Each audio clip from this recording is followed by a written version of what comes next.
हर हर महादेव, देवों के देव महादेव के चरण में प्रणाम करता हूँ। दुर्गा माँ के चरण में प्रणाम करता हूँ। सरस्वती माँ के चरण में प्रणाम करता हूँ। गणेश भगवान के चरण में प्रणाम करता हूँ। गुरु भाई गुरु बहनों के चरणों में प्रणाम करता हूँ। गुरु भाई गुरु बहन, आज का शिव चर्चा कथा बहुत ही ज्ञानवर्धक और सुंदर है। इस कथा को अंत तक और पूरा सुनिएगा। इस कथा को सुनने मात्र से ही आपका बिगड़ा काम बन जाएगा। जिस तरह इस कहानी में आपको बताने जा रहा हूँ, उसी तरह आपका भी बिगड़ा काम भोलेनाथ के कृपा से बन जाएगा। गुरु भाई गुरु बहन, एक गांव में एक बहुत ही दुखिया बेचारी रहती थी। उसका एक लड़का था। किसी तरह बाल बच्चे को दुख मजूरी करके और पढ़ाए लिखाए, मैट्रिक पास कर गए, IAA BA ग्रेजुएशन किसी तरह अपना इधर उधर ट्यूशन पढ़ा के और उसका जो लड़का था वो किया। अब फिर केंद्र सरकार से वैकेंसी निकला नौकरी के लिए। नौकरी का फार्म भर दिया। उसमें इसका परीक्षा देने का डेट भी निकल गया, लेकिन पैसा के अभाव में सोचने लगा कि अब मेरे जाने के लिए तो परीक्षा देने के लिए हमारे पास तो गाड़ी भाड़ा भी नहीं है। और उसका सेंटर पड़ गया था बम्बे। अब क्या करे? उसका माँ थी ये बहुत ही भोलेनाथ की नाम भजन कीर्तन करते रहती थी। शिव चर्चा उपचर्चा कहूँ होता था गांव घर में, टोला मोहल्ला में, तो 1 घंटा समय निकाल के जरूर चली जाती थी। उसका भोलेनाथ पर बहुत ही विश्वास था। लेकिन उसका जो बेटा है, आजकल के गुरु भाई गुरु बहन, युग जमाना ही ऐसा हो गया है कि आपको बहुत सा घर में देखने को लिए मिलता होगा कि बहुत सा लड़का लड़की है जो इस सब को नहीं मानते हैं। उसी तरह उसका लड़का भी था जो नहीं मानता था, लेकिन उसका माँ भोलेनाथ पर बहुत ही विश्वास रखते थे। अब इसके पास इतना लंग तंग है, अब घर में माँ बाप से पैसा भी नहीं मांग रहा है, या मांगेंगे तो कहाँ से देगा। किसी तरह तो पढ़ाया लिखाया किसी तरह पढ़ूं, क्या करूं, कहाँ चलते हैं। सबको तो बोलते हैं मम्मी कि जिसका कोई नहीं होता है उसका भगवान होता है। गुरु भाई गुरु बहन, देखिए, भगवान कहूँ भी आपको साक्षात आके दर्शन नहीं देंगे और नहीं आपको मदद करेंगे। किसी को न किसी बहाने, किसी जीव हो, जंतु हो, मनुष्य हो, किसी को भी आधार बना के आपके पास भेज देंगे। वहीं से आपको काम सफल हो जाता है। तो लोग कहते हैं कि नहीं, फलना आदमी तो हमको दिया, वो हमको किया। नहीं, सब ऊपर का ही लीला है, सब भोलेनाथ का ही लीला है। उसी तरह इस कहानी में आपको देखने को और सुनने को मिल रहा है। जब वो लड़का अपने घर से निकला, 1 पैसा भी नहीं था। उसको बम्बे जाना था। उसको 500 रुपया गाड़ी भाड़ा लगता। अब क्या करे बेचारा? गया शिव मंदिर में, वहां भगवान से सर पटका, गोर लगा, मन ही मन बोला, हे प्रभु भोलेनाथ, मैंने तो यहाँ तक पढ़ के आपको कृपा से आया। आपको मैं कभी नहीं मानते थे, तहे दिल से नहीं मानते थे, लेकिन माँ, मेरी माँ और पिता आपको भजते रहते हैं। अब तो हमारे पास बम्बे जाने के लिए 5 रुपया भी नहीं है। अब मैं कैसे जाऊं परीक्षा देने भोलेनाथ? अगर नहीं जाऊंगा तो मेरा ये जो पढ़ा लिखा है सब व्यर्थ हो जाएगा। इसका आरजू मिनती भोलेनाथ सुन गए। जब ये दंड प्रणाम करके ऊपर खड़ा हुआ, वही मंदिर के पास खड़ा था, उधर से देख रहा कि एक भिखारी आके और उसी को सामने मंदिर के पास खड़ा था वो। तो भिखारी पर नजर इसको पड़ा, अब भिखारी को भी नजर इसको पर पड़ा। अब दोनों, उसको वो देख रहा है, उसको वो देख रहा है, और न लड़का उससे बोला भिखारी से कुछ, और न भिखारी लड़का से बोल रहा है। लड़का देख रहा है कि ये तो भिखारी नजर पर आप पैसा मांगेगा तो हमको ही तो दान दक्षिणा करने के लिए 5 रुपया भी नहीं है, मैं इसको कहां से दूंगा। ये 9 5 सोच 5 में ये पड़ा रहा। अब भिखारी अब उसी करते करते दोनों के नजर में नजर लड़ा।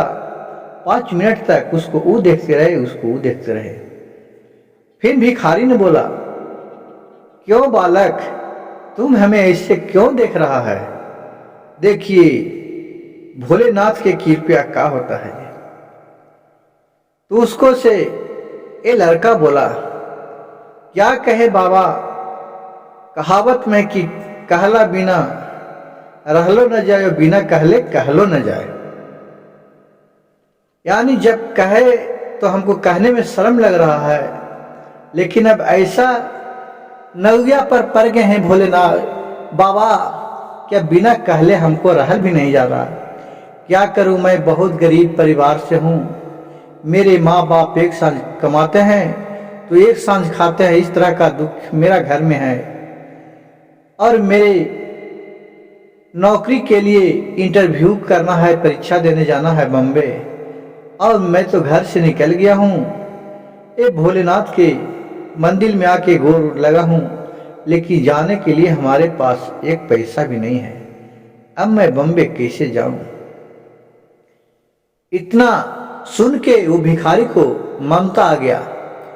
वो अपने झोरे में कहा, रुको बच्चा, मैं तुम्हें पैसा देता ही, जाओ और तुम अच्छा परीक्षा दे के आओ, और उस परीक्षा में तुम्हें पास होगा और तुम्हें नौकरी भी जरूर लगे। यह मेरा एक भिखारी का दुआ है।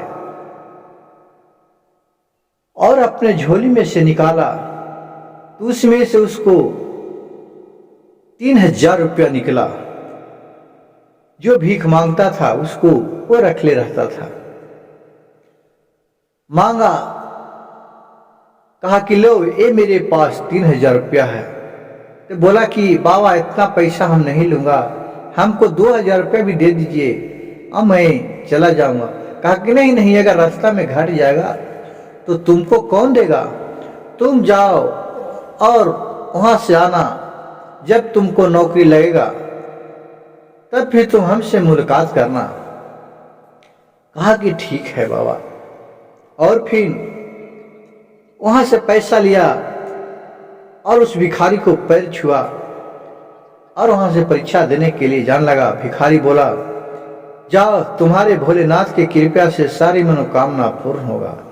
जो भी दिल में तुम करते जाओ वो मेरे आज दुआ है, तुम्हें सफल होगा।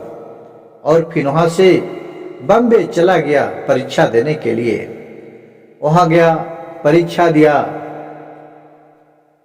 वहां से परीक्षा दे के आया तो घर गया, खाना ना खाया, रात में सोया।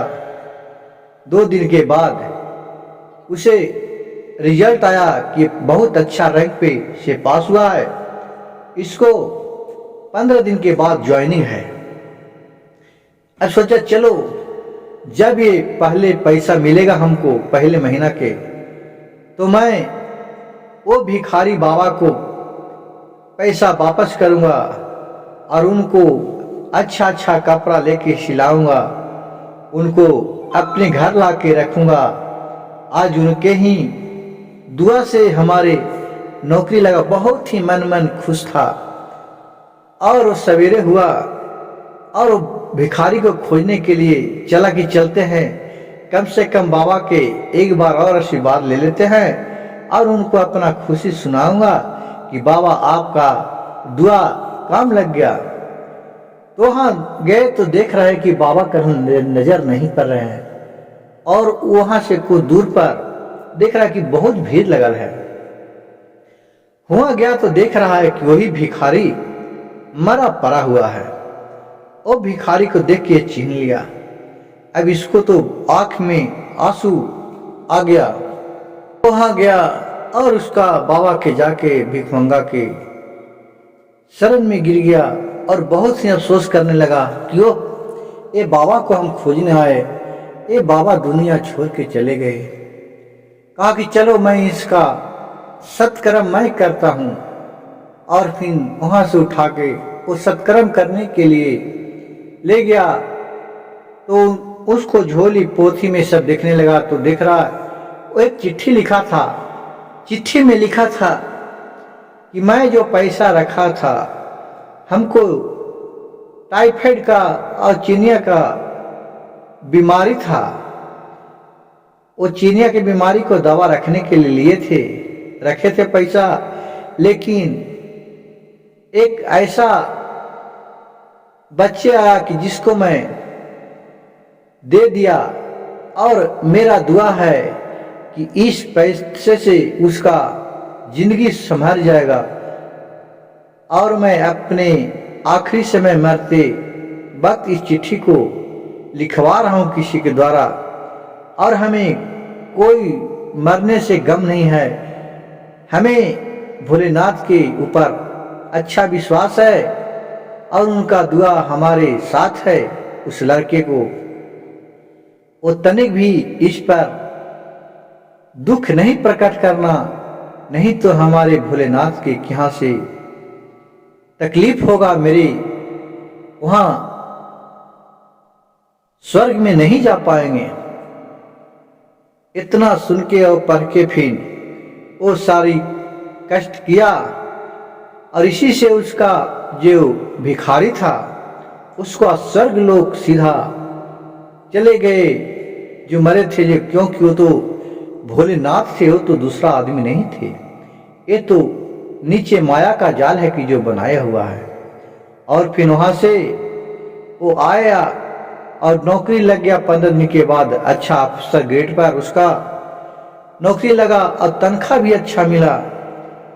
फिर वो पहला महीना के जो तनख्वाह मिला उससे उसका एक फोटो खिंचवाया और पत्थर में उसको मरवाया और भोलेनाथ के मंदिर के बाहर एक चबूतरा बना के उनका भी फोटो लगा दिया कि ये हमारे भगवान हैं, आज से इनका भी पूजा पाठ होने लगेगा। गुरु भाई गुरु बहन देखिए कि मंदिर किसी तरह के हो, वहां कोई भी आप एगो पत्थर भी ले जाके बाहर में रख दीजिएगा, उस पर लोरी हमन टिक दीजिएगा, तो जितना भी गुरु भाई गुरु बहन जाएंगे पूजा पाठ करने के लिए, कोई भी श्रोतागण वो भी वहां फल फूल अच्छा चढ़ाते रहेंगे। उसी तरह भोलेनाथ के स्थान के बाहर उनका भी पूजा पाठ होने लगा। गुरु भाई गुरु बहन, इस कहानी से हमें सीखने को मिलता है कि भगवान किस रूप में कहाँ चलाते हैं उनका कोई भी नहीं जानता है। और मेरे वीडियो कहानी कथा अच्छा लगे तो कृपया मेरे चैनल को एक लाइक सब्सक्राइब और शेयर जरूर कीजिएगा, ताकि लोगों तक ऐसा ज्ञानवर्धक कहानी सुनने को मिल सके। हर हर महादेव, घर घर महादेव।